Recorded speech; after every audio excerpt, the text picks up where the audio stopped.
Të gjallë nuk e kanë më afër, por kësaj po e ndjejnë përballë. Kjo fotografi e veprimtarit Alush Gashi që vdiq të premtën në moshën 75 vjeçare, bashkëpunëtorëve të tij po ua jep këtë ndjesi. Për aq sa frymoi ai, ata që patën fatin të punojnë me të enjtën ia mësyen në amfiteatrit të Pallatit të Rinisë për të marrë pjesë në mbledhjen komemorative.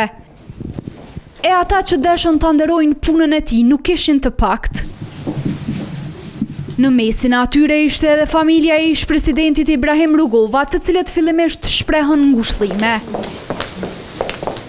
Bashkë me ish-presidentën Vjosa Osmani, këtu erdhi edhe Lumir Abdigjiku, kryetari i LDK-s, nën patronatin e së cilit u organizua kjo ceremoni. Osmani fillimisht u shkrua në librin e Zis, e më pas vendi u lëshua Abdigjikut.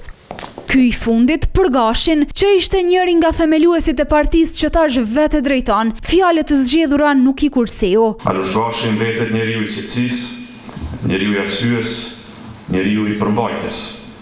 Ai kishte atë lloj pranie që nuk impononte, por qetësonte. Të mirat që Gashi I bëri Karshi Republikës u tha se nuk mbetën veç brenda kufejve. Ai ishte pjesë e çdo përpjekje diplomatike për ta bërë zërin e Kosovës të dëgjohej në botë.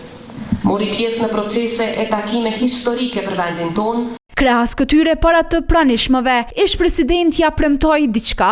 Ne japim një zotim moral, që do ta forcojmë shtetin tonë dhe aleancat tona, dhe do t'i mbrojmë vlerat për të cilat ai jetoi dhe punoi deri në ditën e fundit të jetës së tij. Partia që organizoi këtë akademi, për ish antarin e saj u tha se ishte shumë e veçantë.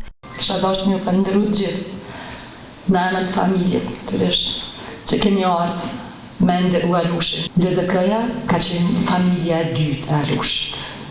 Si e tha kryetari, Alushi ka dashur familjen shumë. Po aq ka dashur LDK. Alush Gashi do të pushoj përgjithmonë në varrezat e vendlindjes së tij në Istog.